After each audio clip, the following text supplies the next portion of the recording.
إن الحمد لله نحمده ونستعينه ونستغفره ونؤمن به ونتوكل عليه ونعوذ بالله من شرور أنفسنا ومن سيئات أعمالنا من يهد الله فلا مضل له ومن يضلل فلا هادي له ونشهد أن لا إله إلا الله وحده لا شريك له ونشهد أن سيدنا ونبينا محمدا عبده ورسوله صلى الله على سيدنا محمد النبي الأمي وعلى آله وصحبه وسلم تسليما كثيرا أما بعد فيا عباد الله اتقوا الله وأطيعوه فالله تعالى يقول فهو أصدق القائلين أعوذ بالله من الشيطان الرجيم بسم الله الرحمن الرحيم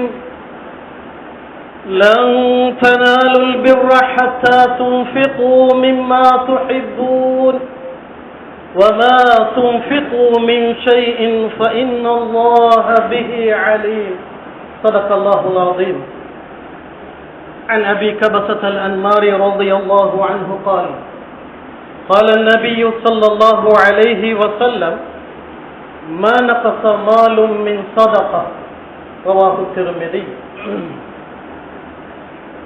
அளவற்ற அருளாளனும் நிகரற்ற அன்புடையோனுமாகிய வல்ல அல்லாஹ்வின் திருப்பெயரால் இதனை ஆரம்பிக்கிறேன். புகழ் அனைத்தும் அகிலங்கள் அனைத்தையும் படைத்து பரிபக்குவப்படுத்திக் கொண்டிருக்கக்கூடிய ரப்பாகிய இறைவனாகிய வல்ல நாயர் அல்லாஹு ஜல்ல சுப்ஹானஹு வ தஆலா ஒருவனுக்கே புகழ் அனைத்தும் உரித்தாகுக. அல்ஹம்துலில்லாஹ். ஸலாத்தும் ஸலாமும் கருணையும் ஈடேற்றமும் அகிலத்துக்கோர் அருட்கொடையாக அனுப்பப்பட்ட அல்லாஹ்வுடைய தூதர் முஹம்மது நபி ஸல்லல்லாஹு அலைஹி வஸல்லம் அவர்கள் மீதும் அன்னாரின் அடிச்சுவற்றை பின்பற்றி நடந்த அவர்களது தோழர்களாகிய சஹாபாக்கள், அவர்களை துயர்ந்தவர்கள், பின்பற்றியவர்கள், அல்லாஹு தஆலாவுடைய நல்லடியார்கள், அவனுக்கு வழிபட்டவர்கள், அவனை விசுவாசித்தவர்கள் அனைவர்கள் பேரிலும் உண்டாவதாக. சிறப்பான இந்நாளிலே ஜும்ஆவுடைய கடமையை நிறைவேற்றி செல்லும் பொருட்டு அல்லாஹ்வுடைய வீட்டில் ஒன்று சேர்ந்திருக்கும் இறைநேச செல்வர்களே, அல்லாஹ்வுடைய நல்லடியார்களே, எப்பொழுதும் எந்த சந்தர்ப்பத்திலும் எங்கிருந்தாலும் எந்த நிலையில் நம்மளை படைத்து ஆட்சி செய்து கொண்டிருக்கக்கூடிய வல்ல நாயன் ரப்புல் ஆலமீன் அல்லாஹு ஜல்ல சுப்ஹானஹு வ தஆலாவை பயந்து அஞ்சி நடந்து கொள்ளுமாறு, எவற்றையெல்லாம் எடுத்து நடக்குமாறு அவன் நமக்கு பணித்திருக்கிறானோ, கட்டளையிட்டிருக்கிறானோ அவைகளை எடுத்து நடக்குமாறு, எவைகளிலிருந்து விலகி நடக்குமாறு நம்மளை தடுத்து வைத்திருக்கிறானோ, விலக்கி வைத்திருக்கிறானோ அவைகளிலிருந்து விலகி நடக்குமாறு எனக்கும் அப்பால் உங்களுக்கும் நான் முதலிலே நசீஹத் செய்து கொள்ளுகிறேன். அல்லாஹ்வுடைய நல்லடியார்களே, அன்பு சகோதரர்களே, நாம யாரும் இந்த உலகத்தில் ஆயிரக்கணக்கான வருடங்கள் வாழ வந்தவர்கள் அல்ல. இன்றையோ நாளையோ அல்லாஹ்விடத்தில் போய் சேர்ந்து விடும் ஒரு குறுகிய வாழ்நாளைத்தான் இந்த உலகத்திலே நமக்கு தந்திருக்கிறார். அதுவும் இந்த உலகத்துக்கு அனுப்பப்பட்ட சமுதாயங்களிலே மிகவும் வாழ்நாள் குறைந்த சமுதாயமாக இந்த உம்மத்து தான் இருக்கிறது, நாம் தான் இருக்கிறது. எனவே அன்பு சகோதரர்களே, சொல்லுவார்கள் சார்ந்தோர்கள், காற்றுள்ள போதே தூற்றிக்கொள்ளையது. போன பஸ்ஸுக்கு கை காட்டி வேலை, பஸ் வண்டியில் ஏறுவதாக இருந்தால் அதற்கு முன்னதாகவே தயாராகி அங்கே கையை நீட்டினால்தான் அந்த பஸ் வண்டி நிறுத்தும். அதே போல சகோதரர்களே, 50 வருடம் 60 வருடம் 70 வருடம் தாந்தோண்டித்தனமாக இந்த உலகத்திலே வாழ்ந்துவிட்டு கடைசி நேரத்தில் யா அல்லாஹ் என்னை இன்னும் கொஞ்சம் இந்த உலகத்திலே வாழ வைப்பாயா, எனக்கு அவகாசம் தருவாயா, நான் அப்படி செய்யவில்லை இப்படி செய்யவில்லை, எனக்கு பணம் இருந்தது, பொருள் இருந்தது, ஆரோக்கியம் இருந்தது, இந்த உலகத்திலே செல்வாக்கோடு நான் வாழ்ந்தேன் யா அல்லாஹ், ஆனால் ஒன்றுமே செய்யவில்லை, என்னை கொஞ்சம் பிற்படுத்துவாயாக என்று உலகத்திலே பொதுப்போக்காக வாழ்ந்த ஒவ்வொருவர்களும் மௌத்துடைய நேரத்திலே சொல்லுவார்கள் என்பதை நான் சொல்லவில்லை, குர்ஆன் சொல்லுகிறது. அல்லாஹ் தஆலா எங்களுக்கு சொல்லித் தருகிற புத்திமதிகளில் ஒன்றுதான் மௌத்துக்கு முன்னால் நல்லமல்கள் செய்வதிலே அவசரம் காட்டு, மரணத்துக்கு முன்னால் நற்கர்மங்கள் செய்வதிலே உற்சாகப்படு. எத்தனை ஹதீஸ்கள் அன்பு சகோதரர்கள், பாதிரு பாதிரு. குர்ஆன் சொல்லுகிறது, சாரிஉ இலா மக்ஃபிரத்தின் மின் ரப்பிக்கும் வ ஜன்னத்தின் அர்துஹா ஸமாவாத்து வல் அர்த். இந்த உலகம் என்ன, இது அற்பம். இந்த உலகத்தின் சுகம் என்ன, இது சொர்க்கத்தினுடைய சுகத்தோடு ஒப்பிடுகின்ற பொழுது அன்பு சகோதரர்களே இது சுகமே இல்லை. அவ்வளவு இன்பமான ஒரு வாழ்க்கையை அல்லாஹ் எங்களுக்காக வைத்திருக்கிறார். எனவே அல்லாஹ் சொல்லுகிறார், அந்த சொர்க்கத்தை அடைவதற்காக, அல்லாஹ்வுடைய மன்னிப்பை பெற்றுக் கொள்வதற்காக நீங்க யாரும் சந்தர்ப்பம் இருக்கிற நேரத்தில் உலகத்தில் சோம்பேறிகளாக இருக்க வேண்டாம், பொதுபோக்காக இருக்க வேண்டாம். பாதிரு சாரிஉ, குர்ஆனுடைய பல வசனங்களிலே அவசரப்படுங்க, ஒருத்தரை ஒருத்தர் முந்துங்க, ஒருவரை ஒருவர் போற்றி போடுங்க என்று அல்லாஹ் சொல்லுகிறார். எதற்காக? ஆபீஸுக்கு போறதுக்கு அல்ல அன்பு சகோதரர்களை, கடை திறப்பதற்கு அல்ல, பஜாருக்கு போவதற்கு அல்ல. இலா மக்ஃபிரத்தின் மின் ரப்பிக்கும் வ ஜன்னத்தின் அர்துஹா ஸமாவாத்து வல் அர்த். நம்முடைய புத்திக்கு எட்டாத, நம்முடைய அறிவுக்கு எட்டாத மிக விசாலமான ஒரு சொர்க்கத்தை அல்லாஹ் வைத்திருக்கிறார். அந்த சொர்க்கத்தை அடைந்து கொள்வதற்காகவும் அல்லாஹ் மன்னிப்பதற்காக எதிர்பார்த்துக் கொண்டிருக்கிறார். அல்லாஹ்வுடைய மன்னிப்பை, தௌபாவை, இஸ்திக்ஃபாரை அடைந்து கொள்ற விஷயத்திலே அவசரப்படுங்கள் என்று அல்லாஹ் தஆலா சொல்லுகிறார். ஆனால் எவற்றிலே அல்லாஹ் தஆலா அவசரம் காட்டும்படி சொன்னானோ அதிலே நாம் எத்தனை பேர் அவசரப்படுகிறோம்? எது உங்களுக்கு கிடைக்கும்? அல்லாஹ் உங்களுக்கு அளந்தது கிடைக்கும். இந்த உலகத்தில் எந்த ஒரு ஆத்மாவையும் அல்லாஹ் அவனுடைய வாழ்வாதாரம் இல்லாமல் படைக்கவில்லை சகோதரர்களே. அல்லாஹ் தஆலா தெளிவாக அதை குர்ஆனிலே சொல்லுகிறார். வமா மின் தாபத்தின் ஃபில் அர்தி இல்லா அலல்லாஹி ரிஸ்குஹா. பூமியின் ஆழத்தில் இருக்கிற புழுவாக இருக்கலாம், எறும்பாக இருக்கலாம். அன்பு சகோதரர்களே, உலகத்தில் எந்த ஒரு ஆத்மாவுக்கும் அதனுடைய ரிஸ்க் என்கிற வாழ்வாதாரத்தை நாங்கள் நியமிக்காமல் இல்லை என்று அல்லாஹ் தஆலா சொல்லுகிறார். எனவே மனிதனுக்கு அல்லாஹ் வாழ்வாதாரத்தை நியமிக்காமலா இருந்திருக்கிறார். எனவே அதற்காக முயற்சி செய்ய வேண்டும், அதற்காக உழைக்க வேண்டும், அதற்காக வீட்டை விட்டு வெளியாக வேண்டும். ஆனால் அன்பு சகோதரர்களே, அந்த விடயத்துக்காக அல்லாஹ்வுடைய மார்க்கத்தை விட்டு, இஸ்லாத்தை புறக்கணித்து, ஹராமான முறையிலே சம்பாதித்து தொழுகை இல்லை, மஸ்ஜிதோடு தொடர்பில்லை, அல்லாஹ்வுடைய நினைவில்லை, எந்த நேரமும் நாய் போல கழுதை போல அலைந்து அலைந்து உழைப்பதான் நோக்கம். அன்பு சகோதரர்களே, உழைக்கத்தான் வேண்டும். இஸ்லாம் உழைக்க வேண்டும், எப்படி உழைக்க வேண்டும் என்று சொல்லி இருக்கிறது. அதாவது மனிதனுக்கு உழைப்பில்லாமல் ஒன்றுமே இல்லை. மனிதன் உழைப்பு செய்ய வேண்டும், முயற்சி எடுக்க வேண்டும், அப்பொழுதுதான் அவனுக்கு ரிஸ்க் கிடைக்கும். ஆனால் அதை எப்படி நாங்கள் அமைத்துக் கொள்ள வேண்டும் என்ற ஒரு அழகான வழிகாட்டல் எந்த மார்க்கத்திலும் சொல்லப்படாத அறிவுரைகள் நமது மார்க்கத்திலே சொல்லப்பட்டிருக்கிறது. சொல்ல போனால் பஜாரிலே இருந்து உழைப்பது ஒரு வணக்கமாக இருக்கிறது. அதனால தான் ஸல்லல்லாஹு அலைஹி வஸல்லம் அத்தாஜிரு ஸதூக்குல் அமீன், உண்மையான வியாபாரி, நேர்மையான வியாபாரி, அல்லாஹ்வை பயந்து வாழுகிற ஒரு உழைப்பாளி, அல்லாஹ்வை நினைத்து அல்லாஹ் மீது தவக்கல் வைத்து உழைப்பு செய்கிற உழைப்பாளி நாளைய கியாமத்துடைய நாளையில மஅன் நபிய்யீன வஸ்ஸித்தீன் வஷ்ஷுஹதாஇ வஸ்ஸாலிஹீன் யாரோடு இருப்பார்? இவர் ஜனாதிபதியோடு இருக்கிறார், இவர் மந்திரியோடு இருக்கிறார், இவர் இந்த பணக்காரனோடு இருக்கிறார் என்றால் உலகத்திலே பெருமை.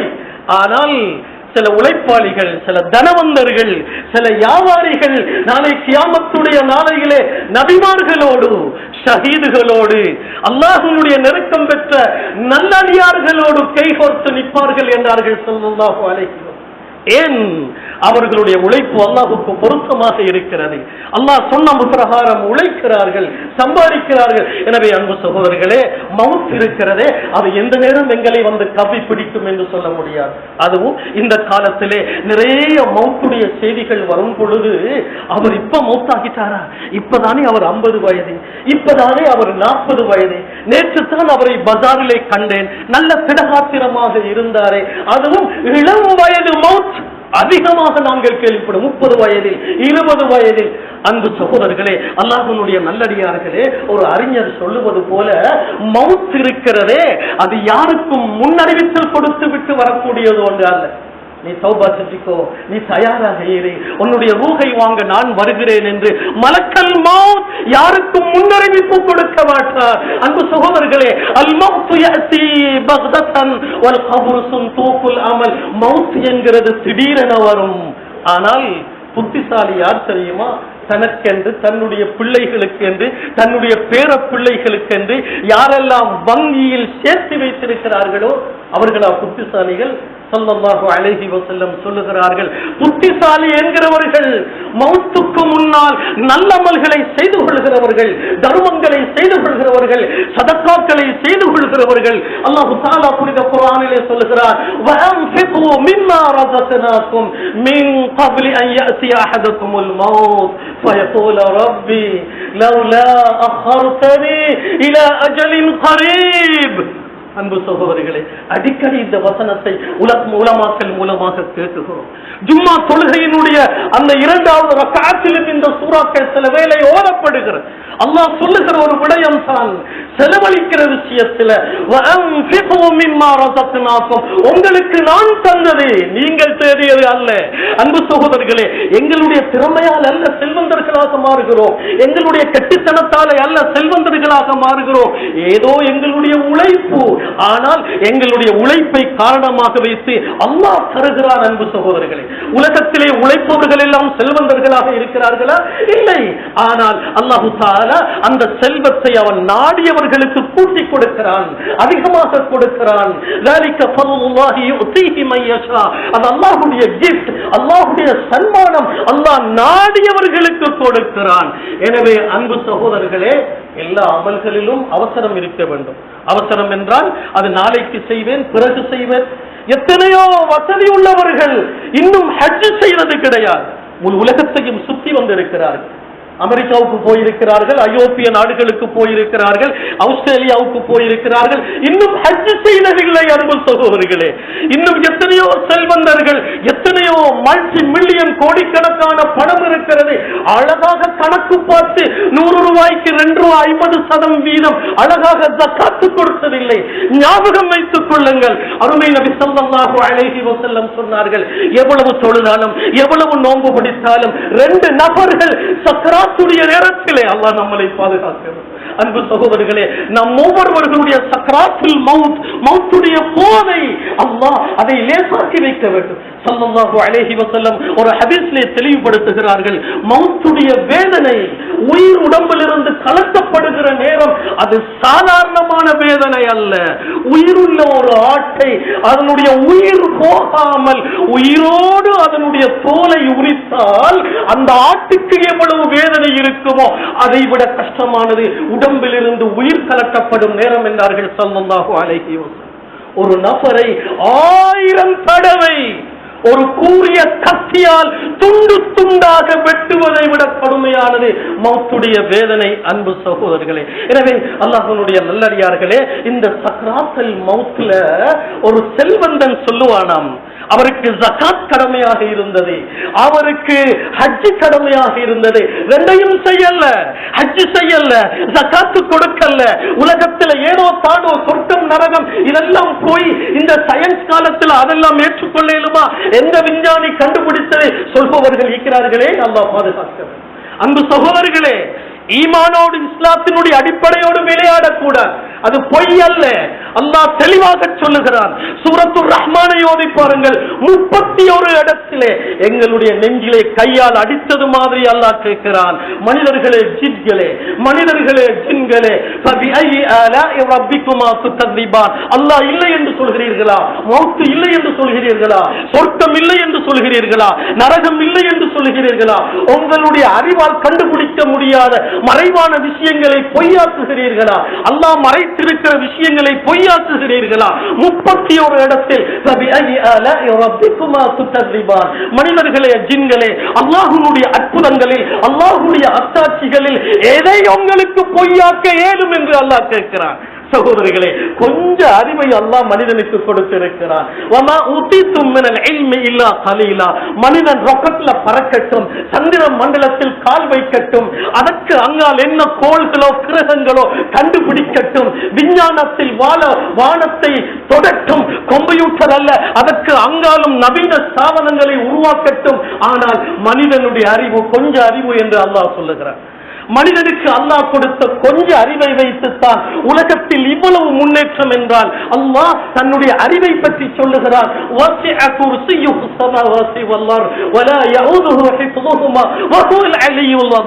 அல்லாஹ் மனிதனுடைய சிந்தனைக்கு படாத ஒரு மறைமுக சக்தி அந்த அல்லாஹ். எனவே அல்லாஹ் ரப்பல் ஆலமீன், அன்பு சகோதரர்களே, நாங்கள் பலகீனத்தோடு வாழக்கூடாது. முதலிலே ஒவ்வொரு முஸ்லிமும் தன்னுடைய ஈமானை சரி செய்து கொள்ள வேண்டும். அதனால்தான் குர்ஆனுடைய ஆரம்பம் தாலிகல் கிதாப், இந்த வேதம் டூப்ளிகேட் வேதம் அல்ல, இது சந்தேகத்துக்குரிய வேதம் அல்ல, லா ரைப ஃபீ, டவுட் இல்லாத குர்ஆன் என்று அல்லாஹ் சொல்லுகிறார். எனவே அன்பு சகோதரர்களே, உலகத்தில் எவ்வளவு முன்னேற்றம் ஏற்பட்டாலும் எல்லாவற்றையும் மனிதன் கண்டுபிடித்து விட்டார் என்று சொல்ல முடியாது. மனிதன் கண்டுபிடித்தது கொஞ்சம். மனிதன் சமுதாயமே, நீங்கள் ஈமானை இழந்து விட வேண்டாம். உங்களுடைய அறிவால் எல்லாமே கண்டுபிடித்து விட முடியாது. எனவே மனிதனுக்கு நாங்கள் கொடுத்த அறிவு கொஞ்ச அறிவு என்று அல்லாஹ். இந்த கொஞ்ச அறிவாலே இவ்வளவு முன்னேற்றம் என்றால் அல்லாஹ் அவருடைய சக்தி, வல்லமை, ஆற்றல் அல்லாஹ் மறைத்து வைத்திருக்கிறார். எனவே அல்லாஹ்வுடைய நல்லடியார்களே, யாரெல்லாம் இந்த உலகத்தில் அல்லாஹ்வுடைய மார்க்கத்தோடு விளையாடுகிறார்களோ, அல்லாஹ்வின் மீது ஈமான் இல்லாமல் வாழுகிறார்களோ, சொர்க்கத்துடைய ஆசை இல்லை, நரகத்துடைய பயம் இல்லை. இது ஒரு முனாஃபிக்குடைய வாழ்க்கை. அன்பு சகோதரிகளே, எனவே செல்வத்தின் மூலம் செல்வந்தர்கள் செய்ய வேண்டிய கட்டாய கடமைகள் ஒன்று ஜகாத், அடுத்தது ஹஜ்ஜி. இந்த ரெண்டையும் நிறைவேற்றாத ஒரு செல்வந்தன் இந்த மௌத்துடைய நேரம் 1000 தடவைகள் ஒரு கூரிய கத்தியால் வாளால் வெட்டுவதை விட கடுமையான அந்த மௌத்துடைய நேரத்தில் அல்லாஹ்விடத்துல சொல்லுவாராம், யா அல்லாஹ், எனக்கு செல்வத்தை தந்திருந்தாய், ஹஜ் செய்யல. எனக்கு செல்வத்தை தந்திருந்தாய், கணக்கிட்டு ஜகாத் கொடுக்கல. யா அல்லாஹ், என்னை திருப்பி உலகத்துக்கு அனுப்பு, நான் இந்த ரெண்டையும் செய்து விட்டு வருகிறேன் என்று அல்லாஹ்விடத்தில் மன்றாடுவான் என்று நபி அவர்கள் சொன்ன வார்த்தையை ஒரு சஹாபி சபையிலே சொல்லிக் கொண்டிருக்கின்ற பொழுது நபித்தோழர்கள் மிகப்பெரிய பஹ்ருல் இல்ம், அறிவு கடல் என்று வர்ணிக்கப்பட்ட அப்துல்லாஹ் இப்னு அப்பாஸ் எழும்பி சொல்லுகிறார், தோழர்களே, நன்றாக ஞாபகம் வைத்துக் கொள்ளுங்கள், மௌத்துடைய நேரத்தில் எந்த ஒரு நபர் யா அல்லாஹ், நான் ஹஜ் செய்யவில்லை, நான் ஜகாத் கொடுக்கவில்லை, என்னை உலகத்துக்கு திருப்பி அனுப்பு என்று சொல்லுவாரோ அவர் காபிராகத்தான் மௌத்தாகுவார் என்றார்கள் ஸல்லல்லாஹு அலைஹி வஸல்லம். எனவே அன்பு சகோதரர்களே, நாங்க எங்கட மௌத்துக்கு முன்னால அவசரம் காட்ட வேண்டிய அமல்கள், எல்லா அமல்களிலும் அவசரம் இருக்கு. அவசரம்டா தப்பாக விளங்கிக் கூடாது. சில ஆட்கள் அவசரம் தொலைவாராங்க. அதிகமாக இந்த வெள்ளிக்கிழமையில சிலர் முற்றத்திலே நின்று விட்டு தொழுது விட்டு ஓடுகிறார்கள். காசபத்திர மாதிரி அவங்களோட தொழுக. அந்த சூரத்துல் ஃபாத்திஹா ஒழுங்கா ஓதுறது இல்லை, அதற்கு பிறகு இன்னொரு சூரத்து ஓதணும், தொழவே தெரியாது. அவர் பட்டதாரியாக இருக்கிறார், அவர் பெரிய கோடீஸ்வரராக இருக்கிறார், சூரத்துல் ஃபாத்திஹா பாடம் இல்லை, ருக்கு செய்ய தெரியாது, சுஜூது செய்ய தெரியாது. அவருடைய தொழுக கோழி பத்திர மாதிரி தொழுக. அல்லாஹ் இந்த தொழுகையை ஏற்றுக்கொள்ள மாட்டார். அமல்களுக்கு நேரம் கொடுக்க வேண்டும். தொழுகையாக இருந்தாலும் நிம்மதியாக நேரம் எடுத்து தொழ வேண்டும். தொழுகை என்கிறது விளையாட்டு அல்ல. அல்லாஹ்வோடு பேசுகிறோம், அல்லாஹ்வோடு உரையாடுகிறோம், அல்லாஹ்வோடு உரையாடுகின்ற பொழுது, ஜனாதிபதியோடு பேசுகின்ற பொழுது, ஒரு முக்கியமான ஒரு நபரோடு பேசுகின்ற பொழுது உதாசீனமாக பேசுவார்களா?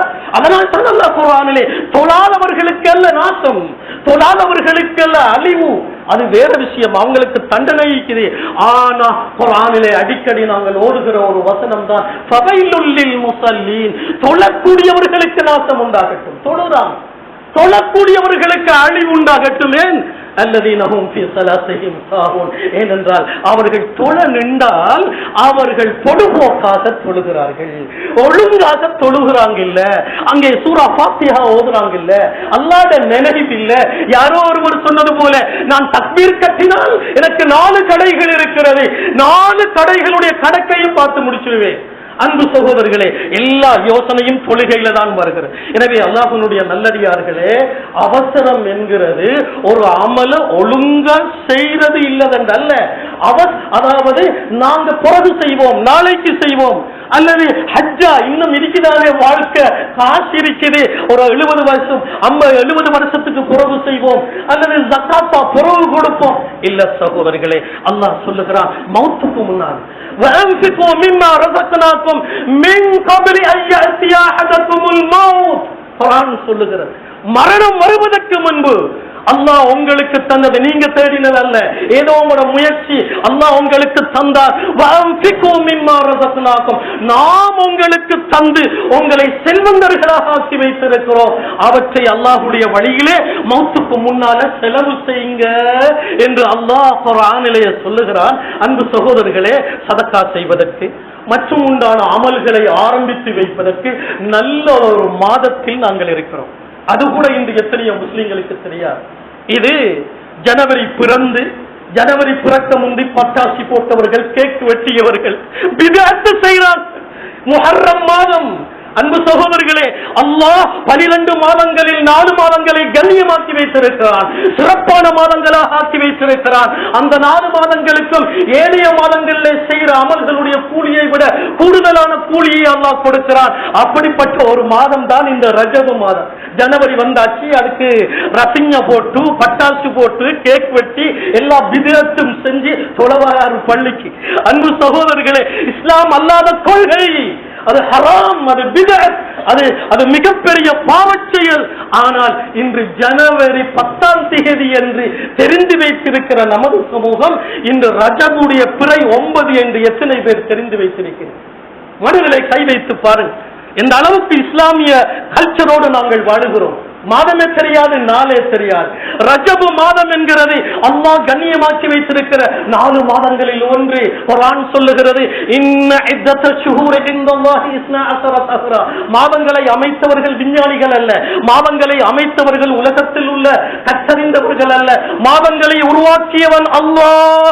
குர்ஆன் சொல்லுகிறது, இன்ன இத்தத ஷுஹூரி இன்தல்லாஹ். அது நீங்க ஜனவரியில எண்ணினாலும் சரி, அரபியில எண்ணினாலும் சரி, உருதுல எண்ணினாலும் சரி, 12 மாதம் தான். ஆனால் அந்த 12 மாதங்களை உருவாக்கியவன் அல்லாஹ். அந்த 12 மாதங்களில் அஷ்ஹுருல் ஹுரும், சங்கையான மாதம், கண்ணியமான மாதம் என்று 4 மாதம் இருக்கிறது. அந்த 4 மாதங்களில் ஒன்றுதான் இந்த ரஜபு மாதம். இன்று திகதி 9, பிறை 9. அன்பு சகோதரர்களே, இந்த ரஜபு மாதம் வரும் பொழுதே ஸல்லல்லாஹு அலைஹி வஸல்லம் ஒரு துஆ செய்வார். துஆவே தெரியாத சமுதாயமாக நமது சமுதாயம் இருக்கிறது. அன்பு சகோதரர்களே, நபி அவர்களுடைய முதல் பிறை தெரிகின்ற பொழுது ரஜபிலே, அல்லாஹும்ம பாரிக் லனா ஃபீ ரஜப வ ஷஅபான் வ பல்லிக்னா ரமலான். யா அல்லாஹ், நீ சங்கியாக்கி வைத்த 4 மாதங்களில் ஒரு மாதமாகிய ரஜபு வந்திருக்கிறது. யா அல்லாஹ், இந்த ரஜபு மாதத்திலும் அதை அடுத்து வருகிற ஷஅபானுடைய மாதத்திலும் எங்களுக்கு பரக்கத்து செய்து, அதற்கு பிறகு வருகிற சொல்ல முடியாத சிறப்புகள் உள்ளடக்கிய, வார்த்தைகளால் அள்ளிப்பட்ட முடியாத கண்ணியமான அறுவடையுடைய மாதம் ரமலானுடைய மாதத்தை எங்களுக்கு எட்டச் செய்வாயாக, ரமலானுடைய மாதத்தை அடையச் செய்வாயாக என்று இந்த ரஜபு மாதத்தின் தலைப்பிறையிலே நபி அவர்கள் துஆ செய்வதாக சஹீஹான ஹதீஸ்களிலே நாங்கள் பார்க்கிறோம். அன்பு சகோதரர்களே, நாங்கள் எத்தனை பேர் இந்த மாதத்தில் அமல்களிலே ஆர்வம் காட்டுகிறோம் என்று சிந்தித்து பாருங்கள். இந்த ரஜபு மாதம் கண்ணியமான 4 மாதங்களில் ஒன்று. ஏனைய மாதங்களில் செய்கிற அமல்களை விட, சதக்காவை விட, தொழுகையை விட, ஹஜ்ஜை விட, உம்ராவை விட கூடுதலான கூலிகளை அல்லாஹ் இந்த மாதத்திலே செய்கிற அமல்களுக்கு வைத்திருக்கிறான். ஒன்றை ஞாபகம் வைத்துக் கொள்ள வேண்டும். அதே போலதான் பாவச் செயல்கள். ஒருவன் ஜினா செய்கிறான், ஒருவர் பொய் சொல்லுகிறார், ஒருவர் இன்னொருவரை ஏமாற்றுகிறார், ஏதோ ஒரு பாவம். இஸ்லாம் தடை செய்த ஒரு பாவத்தை இந்த புனித மாதத்தில் ஒருவர் செய்துவிட்டால் ஏனைய மாதங்களில் செய்த தண்டனையை விட கூடுதலான தண்டனையும் இருக்கிறது என்பதை எத்தனை முஸ்லிம்கள் விளங்கி வைத்திருக்கிறீர்கள் அன்பு சகோதரர்களே. எனவே இந்த ரஜபு மாதம் இஸ்லாத்துக்கு முன்பு ஜாஹிலியத்தில் வாழ்ந்தவர்கள், மௌட்டிய காலம், அவங்களுக்கு மார்க்கம் இல்லை, அந்த காலத்தில் வாழ்ந்தவர்கள் கூட இந்த 4 மாதங்களையும் கண்ணியப்படுத்தி இருக்கிறார்கள். அவர்கள் எந்த நேரமும் சண்டை செஞ்சுட்டு தான் இருப்பாங்க. ஆனால் ரஜபு மாதம் வந்தால் சண்டையை விட்டு விடுவார், ஒருவரை ஒருவர் கொலை செய்வதை ஏசுவதை விட்டு விடுவார்கள். சொல்லுவார்கள், அல்லாஹ் சங்கியாக்கிய 4 மாதங்களில் ஒன்று வந்திருக்கிறது. அந்த அறிவு கூட இல்லாத சமுதாயமாக இந்த நவீன காலத்திலே நமது இஸ்லாமிய சமூகம் வாழ்ந்து கொண்டிருக்கிறது. ரஜபும் தெரியாது, ஷாபானும் தெரியாது, அதை அடுத்து வருகிற ரமலானும் தெரியாது. எப்படி நல்லாட்சியை எதிர்பார்ப்பது, எப்படி பரக்கத்தை எதிர்பார்ப்பது? அன்பு சகோதரர்களை, சிரிக்க வேண்டும். உப்புக்கும் தட்டுப்பாடு, தேங்காய்க்கு தட்டுப்பாடு. இது அரசாங்கத்துடைய பிழை அல்ல, நாம் செய்த பிழை சகோதரர்களே. அது யார் ஆட்சிக்கு வந்தாலும் அரிசியுடைய விலையை கூட்டுவதும், மாவுடைய விலையை குறைப்பதும், பெட்ரோலுடைய விலையை கூட்டுவதும் ஜனாதிபதியோ மினிஸ்டரே அல்ல, அல்லாஹ். இதை முஸ்லிம்கள் ஞாபகத்தில் பதிய வைத்துக் கொள்ளுங்கள். விலைவாசி எப்போது கூடும்? ஹதீஸ்களை படித்து பார்த்தால் மனிதனுக்கு வாழ முடியாத அளவுக்கு விலை, அத்தியாவசிய பொருள்களுடைய விலை கூடி மனிதன் திண்டாடுகிற, தற்கொலை செய்து கொள்ளுகிற அளவுக்கு மனிதன் சிந்திக்கிற நிலைமை இந்த பூமிக்கு மேலால் எப்போது உருவாகும் என்றால் அனாச்சாரங்கள் அதிகரிக்கின்ற பொழுது, பாவங்கள் அதிகரிக்கின்ற பொழுது. இது குர்ஆனும் ஹதீஸும் தெளிவாக சொல்லுகிறது சகோதரர்களே. ஆனால் இந்த தொழுகை இல்லை, ஒழுங்காக தொழுகிறார்கள் இல்லை. அன்பு சகோதரர்களே, தான தர்மம் அது மிக குறைவாக இருக்கிறது. அல்லாஹ்வுடைய நல்லடியார்களே, எங்களை வாழ வைப்பதற்காகத்தான் அல்லாஹ் இஸ்லாத்தை தந்தான், எங்களை அதல பாதாளத்தில் தள்ளுவதற்கு அல்ல. அல்லாஹ் குர்ஆனிலே சொல்லுகிறார், இஸ்தஜீபு லில்லாஹி வலிர் ரசூல். விசுவாசிகளே, அல்லாஹ்வும் அல்லாஹ்வுடைய ரசூலும் உங்களை கூப்பிட்டா உடனே ஓ என்று விடையளியுங்கள், அதை ஏற்றுக்கொள்ளுங்கள். அல்லாஹ்வும் அல்லாஹ்வுடைய ரசூலும் குர்ஆனின் மூலம், மார்க்கத்தின் மூலம், இஸ்லாத்தின் மூலம் உங்களை படுகொலையில தள்ளுறதுக்கு அல்ல கூப்பிடுறது. இந்த இஸ்லாத்தின் பக்கம் அல்லாஹ் உங்களை அழைக்கிறான், லிமா யுஹீக்கும், உங்களை வாழ வைப்பதற்கு. இந்த ஆயத்தை மட்டும் படித்தாலே போதும். அல்லாஹ் இந்த சமுதாயத்தை வாழ வைப்பதற்காகத்தான் இஸ்லாத்தை தந்திருக்கிறார். சமுதாயம் வாழ வேண்டுமானால் அங்கே நல்ல சூழல் உண்டாக வேண்டும், நல்ல ஆட்சி உண்டாக வேண்டும், பூமியிலே பரக்கத் உண்டாக வேண்டும். உப்புக்கு தட்டுப்பாடு எப்போது கேள்விப்பட்டு இருக்கிறோம்? அன்பு சகோதரர்களே, 1 ஏக்கர் தென்னன் தோட்டத்திலே 1000 தேங்காய் விற்கிற இடத்திலே நான் ஒரு நாள் அந்த தோட்டத்துக்கு போன நேரம், ஹஜ்ரத் 50 தேங்காய் தான் பிச்சோம் என்கிறார். 1000 தேங்காயை ஆயக்கூடிய ஒரு தோட்டத்தில் இந்த முறை 50 தேங்காய் தான் ஆய்ந்திருக்கிறார்கள் என்றால் எங்கே பரக்கத் இருக்கிறது? குர்ஆன் சொல்லுகிறது, அழிவு உண்டாகிட்டு பூமியில. ஏன் பூமியில போற இல்லையா? பூமியில வேற ஏதாவது இல்லையா? மண் மாறியா இருக்குது? இல்ல, பிமா கஸபத் ஐதின்னா, வட்டி, ஜினா, பொய், ஏமாற்றம், இஸ்லாமே இல்ல. அன்பு சகோதரர்களே, பாவங்கள் அதிகரிக்கின்ற பொழுது அல்லாஹ் எங்களுக்கு கொடுக்கிற முதலாவது சோதனை பரக்கத்தை அல்லாஹ் எடுத்து விடுவான் சகோதரர்கள். எனவே அல்லாஹ்வுடைய நல்லடியார்களே, யாரோ அறிவில்லாதவர்கள் அவருக்கு ஏசா, அரசாங்கத்துக்கு ஏசா பாருங்களே சகோதரர்களே, எங்களை நாங்கள் திருத்த வேண்டும், அல்லாஹ்வின் பக்கம் திரும்ப வேண்டும். ஏனென்றால் கவலையோடு சொல்லுகிறேன், அல்லாஹ் கண்ணியமாக்கி வைத்த 4 மாதங்களில் ஒன்றுதான் இந்த ரஜபு மாதம். இந்த ரஜபு மாதத்திலேதான் அல்லாஹ்விடத்திலே அல்லாஹ்வுடைய தூதர் அவர்கள் போய் தொழுகையை எடுத்துக்கொண்டு வந்த மாதம். சுப்ஹானல்லாஹி யஸ்ரா பிஅப்திஹி, விண்ணுலக யாத்திரை என்கிற மிஅராஜுடைய பயணம். சிலருக்கு சந்தேகம், எப்படிதான் இந்த முஹம்மத் ஸல்லல்லாஹு அலைஹி வஸல்லம் வானத்துக்கு போனது? அன்பு சகோதரர்களே, அல்லாஹ் யாரை பார்த்து கொஞ்சம் அறிவு என்று சொல்றானோ, உன்ன கண்டுபிடிப்பு எல்லாம் கொஞ்சம் யாரை பார்த்து சொல்றானோ, அந்த மனிதன் சந்திர மண்டலத்துல கால் வச்சுட்டான். எல்லாரும் வியக்குறாங்க, மனிதன் நாசாவுக்கு போயிட்டான், நாசால இருந்து சந்திர மண்டலத்துக்கு போயிட்டான். சந்திர மண்டலத்தை விட பல கோடி கோள்களை எல்லாம் மறைத்து வைத்திருக்கிறான். சயின்ஸ் சொல்லுகிறது, மனிதனுடைய ஆய்வுக்கு எட்டாத அண்டவெளிகள், மனிதனுடைய சிந்தனைக்கு அறிவுக்கு படாத இந்த கோள்கள் இன்னும் எவ்வளவோ இருக்கிறது என்று சயின்ஸே சொல்லுது. விஞ்ஞான அவன் ராக்கெட்ல பறக்கிறான் என்றும், அவன் சாதனைகள் செய்கிறான் என்றும் நாங்கள் ஆச்சரியப்படுறோம். இல்லை அன்பு சகோதரர்களே, அல்லாஹ் குர்ஆன்ல தெளிவாக சொல்லுகிறார். அல்லாஹ் தன்னுடைய தூதர் முஹம்மது அவர்களை ஸல்லல்லாஹு அலைஹி வஸல்லம் மக்காவிலிருந்து ஒரு சில வினாடிகளிலே பைத்துல் முகத்தஸ், இன்றைய பலஸ்தீன், இந்த குத்பாவிலே அதை நாங்கள் ஞாபகம் செய்ய வேண்டும். பலஸ்தீன், நபி அவர்கள் மக்காவில் இருந்து அந்த பலஸ்தீன் பூமிக்கு வந்து அங்கிருந்துதான் அங்கே மிஅராஜ் வானுலகத்துக்கு உயர்த்தப்பட்டார்கள். பலஸ்தீன் என்கிறது நபிமார்களுடைய தொட்டில், நபிமார்களுடைய பூமி. அல்லாஹ்வுடைய நபி அவர்கள் மட்டும்தான் மக்காவிலே பிறந்தார்கள். இந்த உலகத்துக்கு அனுப்பப்பட்ட லட்சத்துக்கும் அதிகமான நபிமார்கள் வாழ்ந்த பூமி பலஸ்தீனுடைய பூமி. அது முஸ்லிம்களுடைய பூமி. இன்று அது பறிபோனது மட்டுமல்ல அன்பு சகோதரர்களே, ஆடு அறுக்கப்படுவது போல முஸ்லிம்கள் அறுக்கப்படுகிறார்கள். முஸ்லிம்களுக்கு செய்கிற அநியாயம் இன்று உலகத்தில் வல்லரசு நாடுகள் பார்த்துக் கொண்டிருக்கிறது, இஸ்லாமிய நாடுகள் பார்த்துக் கொண்டிருக்கிறது. யாருக்கும் பேச முடியாது. அவ்வளவு பெரிய ஒரு பயங்கர அழிவு நடைபெற்றுக் கொண்டிருக்கிறது. எனவே அன்பு சகோதரர்களே, அந்த பலஸ்தீன் புனித பூமி, முதலாவது நமது புனித பூமி புனித மக்கா, அதற்கு பிறகு அங்கே அதாவது மஸ்ஜித் நபவி மதீனா, அதற்கு பிறகு பைத்துல் முகத்தஸ். இந்த பைத்துல் முகத்தஸ் உடைய பெரிய அன்பு அல்லாஹ்வுடைய நல்லடியார்களே, அதையெல்லாம் இந்த நிகழ்வுகள் நடந்த இந்த மாதத்தில் நாங்கள் சிந்திக்க வேண்டும். அல்லாஹ்விடத்திலே சென்ற ஸல்லல்லாஹு அலைஹி அல்லாஹ் தஆலா புனித குர்ஆனிலே சொல்லுகிறார், சுப்ஹானல்லதி அஸ்ரா பிஅப்திஹி லைலன் மினல் மஸ்ஜிதில் ஹராம் இலல் மஸ்ஜிதில் அக்ஸா அல்லதி பாரக்னா லினுரியஹு மின் ஆயாத்தி. எங்களுடைய அத்தாட்சிகளை காட்டுவதற்காகத்தான் நாங்கள் அங்கே கூட்டிட்டு போனோம். எனவே அவற்றை கண்டு வந்து ரசூலுல்லாஹ் எங்களுக்கு தெளிவாக சொன்னார்கள், சொர்க்கம் இருக்கிறது, நரகம் இருக்கிறது, பயந்து கொள்ளுங்கள், மௌத்துக்கு முன்னால் அமல்களை அவசரப்படுத்துங்கள். அன்பு சகோதரர்களே, ஹுத்பாவிலே எல்லாம் சொல்ல முடியாது. சுருக்கமாக இந்த ரஜபு மாதம் நல்லமல்களை விதைக்கிற மாதம். அதனால சொல்லுவாங்க, ஒரு ஆலிம் அழகாக உதாரணம் சொல்லுகிறார். ஒரு விவசாயி விவசாயம் செய்யறதுக்கு முன்னால எப்படி நிலத்தை கொட்டி வெட்டி பண்படுத்தி விதையை நட்டுகிறாரோ, அதே போல மூமின்கள் முஸ்லிம்கள் அல்லாஹ்வை நம்பினவர்கள் அமல்களை விதைக்கிற மாதம் ரஜபுடைய மாதம். இப்ப விதைக்கணும், அப்பதான் ரமலானில் அறுவடை செய்யலாம். இப்ப விதைக்கவும் இல்லை, அவர் தொழுகையும் இல்லை, நோம்பும் இல்லை, பள்ளியோட தொடர்பும் இல்லை, பொதுபோக்காக வாழ்றார். ரஜபுடைய மாதம். ஒரு விவசாயி மழை வருவதற்கு முன்பு எப்படி நிலத்தை கொட்டி பண்படுத்தி விதையை நட்டுகிறாரோ, அதே போல அமல்களை நட்டுகிற மாதம். அதை அடுத்து வருகிற ஷஅபானுடைய மாதம்.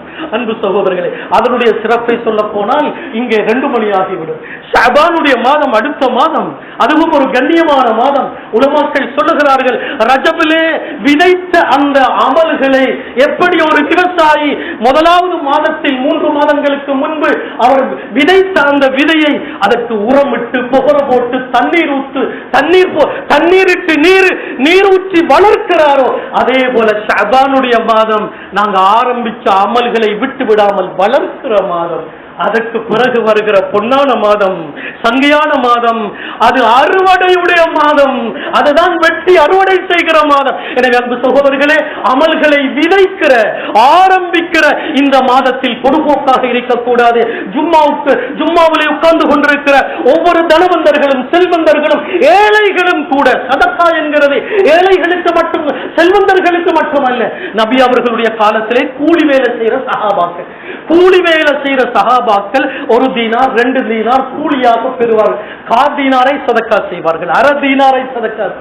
கூலி வேலை செய்கிற நபித்தோழர்களும் காதீனார் அரதீனார் சதக்கா செய்கிறார்கள் என்றால், எல்லோருக்கும் சதக்கா செய்வதற்கு இந்த புனித மாதத்தில் நல்ல ஒரு சந்தர்ப்பம் தான் இந்த கொத்தட்டுவ மஸ்ஜித். நன்றாக ஞாபகம் வைத்துக் கொள்ளுங்கள், இந்த பிரதேசத்திலே அப்துல் ஜப்பார் என்ற இந்த மஸ்ஜித் மிக பழமை வாய்ந்த ஒரு மஸ்ஜித். அது மட்டுமல்ல, தஅவத் தப்லீகுடைய ஒரு மர்க்கஸாக இது செயல்படுகிறது. சகோதரர்களே, இதை விஸ்தீரணம் செய்ய வேண்டிய தேவை பிறருக்கு அல்ல. இங்கே இருக்கிறவர்கள், இங்கே கொல வருகிறவர்கள், இங்கே ஜும்மாவுக்கு வருகிறவர்களுடைய கட்டாய அவசியம் இருக்கிறது. இவர்களுடைய பங்களிப்பு தேவை. அல்லாஹ்வுடைய நல்லடியார்களே, பின்னாலே இருக்கிற இந்த செவருக்கு மஸ்ஜிதுக்கு பின்பக்கத்திலே இருக்கிற 12.5 பேச்சஸை வாங்குவதற்காக இந்த மஸ்ஜிதை நிர்வகிக்கிற அந்த ஊழியர்கள், நிர்வாகிகள் மிகவும் சிரமப்படுகிறார்கள். இவ்வளவு அறிவித்தல் கொடுத்தும் கூட செல்வந்தர்களே, தனவந்தர்களே, எல்லோரும் நியத்து வைத்துக் கொள்ளுங்கள். இந்த புனித ரஜப மாதத்தில், சங்கையான மாதத்தில், அமல்களை விதைக்கிற நாட்டுகிற இந்த மாதத்தில் என்னுடைய பணத்திலே ஒரு 10,000 ரூபாய் வசதி இருக்கிறதா, 1,00,000 ரூபாய் அல்லது எல்லாமே கொடுக்கலுமா? 12.5 பேச்சஸுக்கும் 1,75,00,000 தேவைப்படுகிறது. அதிலே 60 லட்சம் தான் இதுவரைக்கும் கிடைத்திருக்கிறது. அன்பு சகோதரர்களே, முந்திக் கொள்ளுங்கள். இந்த அமல்களிலே அந்த காணியை வாங்கி அல்லாஹ்வுடைய இந்த வீட்டை விஸ்தீரணம் செய்து இதை அழகாக்குவதற்காக. ஏனென்றால் இதுதான் சதக்கத்துல் ஜாரியா, இதுதான் எங்கட மௌத்துக்கு பின்னால எங்கட கபருடைய செக்யூரிட்டி என்பதை மறந்து விட வேண்டாம். ஒரே ஒரு சம்பவத்தை மாத்திரம் சொல்லுகிறேன். அருமை நபி ஸல்லல்லாஹு அலைஹி வஸல்லம் அவர்களுடைய காலத்திலே மதீனா நகரிலே தண்ணிக்கு கஷ்டம். அன்பு சகோதரர்களே, நபி அவர்கள் ஏழை சஹாபாக்கள் தண்ணிக்காக பல மைல் போய் தண்ணி தேடி வராங்க. ஒரே ஒரு நல்ல தண்ணி கிணறு தான் இருந்துச்சு. அதுவும் அந்த கிணறு ஒரு யூதனுக்கு. அந்த கிணறு சொந்தம் யாருக்கு? இஸ்லாத்தின் விரோதி ஒரு யூதனுக்கு. உடனே ஸல்லல்லாஹு அலைஹி வஸல்லம் அவர்களிடத்தில் சஹாபாக்கள் வந்து சொல்றாங்க, மதீனாவுக்கு வந்திருக்கிறோம் யா ரசூலல்லாஹ், உப்பு தண்ணி கஷ்டமாக இருக்கிறது, நல்ல தண்ணி எத்தனையோ இடம் தூர போய் தேட வேண்டி இருக்கிறது, ஒரு யகூதியுடைய கிணறு இருக்கிறது, அதையாவது வாங்கி தாங்களே, எங்களுக்கு ஒரு நல்ல தண்ணி கிடைக்கிற ஒரு கிணறுக்கு ஏற்பாடு செய்யுங்க என்று நபி அவர்களிடம் சொன்ன பொழுது அல்லாஹ்வுடைய நபி அவர்கள் சிந்திக்கிறார்கள், அந்த கிணத்து சொந்தக்காரன் ஒரு யூதன். யூதன் அல்லாஹ்வை நம்பியவன், யூதன் சொர்க்கத்தின் மீது நம்பிக்கை வைத்தவன், மூசா அலைஹிஸ்ஸலாத்தை ஃபாலோ பண்ணுகிறவர்கள். எனவே அவர்கிட்ட போயிட்டு அந்த யூதன்கிட்ட போயிட்டு சொல்றாங்க, ஏ சகோதரரே, நீங்களும் சொர்க்கத்தை நம்பிக்கிறீங்க, நீங்க உங்களோட கிணற நான் அல்லாஹ்வுடைய நபி அல்லாஹ்விடத்திலே மன்றாடி சொர்க்கலோகத்திலே ஒரு கிணறு உங்களுக்கு வாங்கி தருகிறேன், இந்த கிணறை நீங்கள் எனக்கு அன்பளிப்பு செய்கிறீர்களா என்று கேட்ட நேரத்தில் அந்த யூதன் சொல்றான், இது நடக்குமா? உங்களோட சொர்க்க கிணறை நீங்க வச்சுக்கொள்ளுங்க, இந்த கிணறாலதான் இந்த வாழ்க்கையே ஓடுது, இதிலிருந்து விற்கிற தண்ணி அந்த தண்ணியினுடைய கிரயத்தாலதான் என் குடும்பத்தை பாதுகாக்கிறேன், அதனால முஸ்லிம்களுக்கு கூட்டி கொடுப்பாரு தள்ளிய பணத்தை, அந்த விலையை, அதனால நாம் இப்படி செய்யறதுனால இதை எப்படி தர முடியும் என்று சொன்னதோடு ஸல்லல்லாஹு அலைஹி வஸல்லம் எனது தோழர்களுக்கு தண்ணிக்கான ஏற்பாடு செய்யணுமே கவலையோடு திரும்பி வருகிறார்கள். சகோதரர்களே, சஹாபாக்களில் ஏழைகள் இருந்தது போல செல்வந்தர்களும் இருந்தார். அந்த செல்வந்தர்கள் இன்றும் ஞாபகப்படுத்தப்படுகிறார்கள். மதீனாவிலே போய் பாருங்கள், அந்த கிணறு அமைந்திருக்கிற தோட்டம் இன்று 1400 வருடங்கள் ஆச்சு. மஸ்ரஅத்து உஸ்மான் ரலியல்லாஹுடைய பேரிலே இன்றும் அந்த தோட்டம் காட்சிக்கு வைக்கப்பட்டிருக்கிறது. அல்லாஹ்வுடைய நல்லடியார்களே, ஹஜ்ரத் உஸ்மானுக்கு கேள்விப்படுகிறது ரலியல்லாஹு அன்ஹு, இவர் போயிட்டு ரசூலுல்லாஹ் இடத்துல அந்த கிணறுக்கு கேட்டும் கூட கொடுக்கல. உடனே செல்வந்தர் உஸ்மான் அந்த யகூதி இடத்திலே போகிறார், போய் சொல்லுகிறார், அல்லது யகூதி சகோதரரே, இந்த கிணறு நீங்க விக்கிறீங்களா? அவர் சொல்றோம், நான் விக்கிறேன். எவ்வளவுக்கு விக்கிறீங்க? இவர் பெரிய விலை சொல்றார். அந்த காலத்துல 35,000 தங்க காசுகள், 35,000 திர்ஹத்துக்கு நான் இதை விற்க இருக்கிறேன். அப்படியா? நான் 35,000 தங்க காசுகள் உனக்கு தருகிறேன், இந்த கிணத்தை நீ எனக்கு தருகிறாயா என்று கேட்டபொழுது அவர் ஏற்றுக்கொள்ளுகிறார். ஒப்பந்தம் முடிவாகிறது. 35,000 தங்க காசுகளை கொடுக்கிறார். ஹஜ்ரத் உஸ்மான் அதை சொந்தமாக்கி கொண்டு அப்படியே நபி அவர்களிடத்தில் வந்து என்ன கேட்டார் தெரியுமா? அல்லாஹ்வுடைய நபியே, அந்த கிணத்து உரிமையாளருக்கு நீங்க ஒரு வாக்களிப்பு செய்தீர்கள், என்னது? சொர்க்கத்து கிணறு அவருக்கு வாங்கி கொடுப்பதாக. அந்த கிணறை தந்தால் அவர் தரல, எனக்கு சொர்க்கத்து கிணறு வாங்கி தருவீர்களா யா ரசூலுல்லாஹ் என்றதோடு, ஓ உஸ்மான், நிச்சயமாக வாங்கி தருவேன் அல்லாஹ்வுடைய நபியே, அந்த கிணறை 35,000 தங்க காசுக்கு வாங்கி விட்டேன். அதற்கு எனக்காக வாங்கல்ல, இந்த ஊருக்காக, இந்த சமுதாயத்துக்காக 35,000 தங்க காசுகள் வக்ஃப் லில் முஸ்லிமீன், முஸ்லிம்களுக்காக நான் வக்ஃப் செய்து விட்டேன் என்று நபி அவர்களுக்கு முன்னாலே சொல்லுகிறார். இப்படித்தான் நபி தோழர்கள் சொர்க்கத்தின் மீது ஆசை உள்ளவர்களால். இன்றைக்கு இதை சொன்னா சிரிப்பாங்க. இந்த சொர்க்கத்தில் அன்பு சகோதரர்களே, 35,000 தங்க காசுகளை கொடுத்து இஸ்லாமிய சமுதாயத்துக்கு வக்ஃப் செய்த அந்த கிணறு இன்றும் இருக்கிறது. இன்றைய சவுதி அரசாங்கம் அதை காபத்துல்லாவுக்கு மிகப்பெரிய ஒரு வருமானம் வரக்கூடிய தோட்டமாக ஆக்கி வைத்திருக்கிறது. படித்து பாருங்கள் சவுதியுடைய வரலாற்று. அன்பு சகோதரர்களே, எனவே வக்ஃப் என்கிறது இஸ்லாத்திலே பின்னி பிணைந்தது. முஸ்லிம்கள் போட்டி போட்டுக் கொண்ட ஒரு விடயம் தான் வக்ஃப் என்கிறது ஒரு பொருளை வாங்கி அல்லாஹ்வுக்கு என்று ஆக்கி வைக்கிறது. இந்த நாட்டிலும் எத்தனையோ மதரசாக்கள், எத்தனையோ பள்ளிவாசல்கள் நமது முன்னோர்கள் செய்த வக்ஃபின் மூலம் நடந்து கொண்டிருக்கிறது. அதுதான் இன்கம் கபருக்கு. அன்பு சகோதரர்களே, எனவே இந்த மஸ்ஜித் ஒரு மிக முக்கியமான இடத்தில் அமைந்திருக்கிறது. இந்த பள்ளி வாயிலை விஸ்தீரணம் செய்வதற்காக இன்னும் பல தேவைகள் இங்கே இருக்கிறது. பின்னால் உள்ள காணியை எடுப்பதற்கு நிர்வாகிகள் முயற்சி எடுத்துக் கொண்டிருக்கிறார்கள். 1,75,00,000 தேவையான இடத்தில் 60 லட்சம் தான் சேர்ந்திருக்கிறது என்றால் இங்கே இருக்கிற செல்வந்தர்கள் வெட்கப்பட வேணாமா? இங்கே இருக்கிற வாலிபர்கள் உற்சாகப்பட வேணாமா?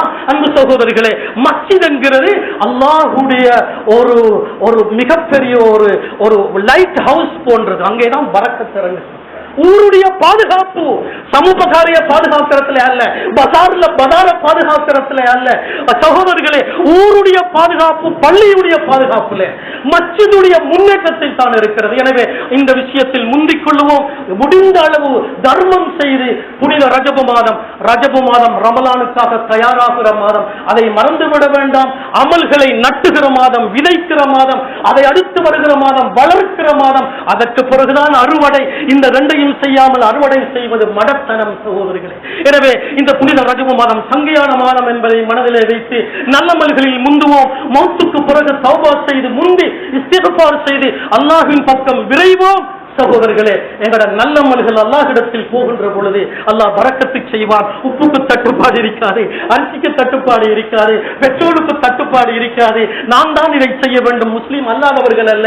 நாமும் அவங்களோட சேர்ந்து அரசாங்கத்துக்கு ஏசுவதும், ஆட்சியாளர்களுக்கு ஏசுவதும், அதை பேசுவதும், இதை பேசுவதும் மடத்தனம் என்பதை ஞாபகம் வைத்துக் கொள்ளுங்கள். எனவே அல்லாஹ்வை நம்பிய நாம் அல்லாஹ்வின் பக்கம் நெருங்குவதிலே தான் நமக்கு பாதுகாப்பு இருக்கிறது. சகோதரர்களே, தொழுகை கடமையாக்கப்பட்ட மாதத்தில் தொழுகை இல்லாத சகோதரர்கள் அவசரமாக தொழுகையை கடைபிடித்து ரமலானிலே இன்னும் அதிகமாக செய்து மரணம் வரையில் தொழுகையோடு வாழ்வதற்கு முயற்சி எடுப்போமாக.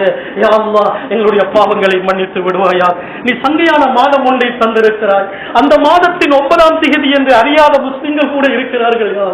எங்களை குற்றப்படுத்தி விடாதே யா அல்லாஹ், எங்களை தண்டித்து விடாதே யா அல்லாஹ். எங்கள் அமல்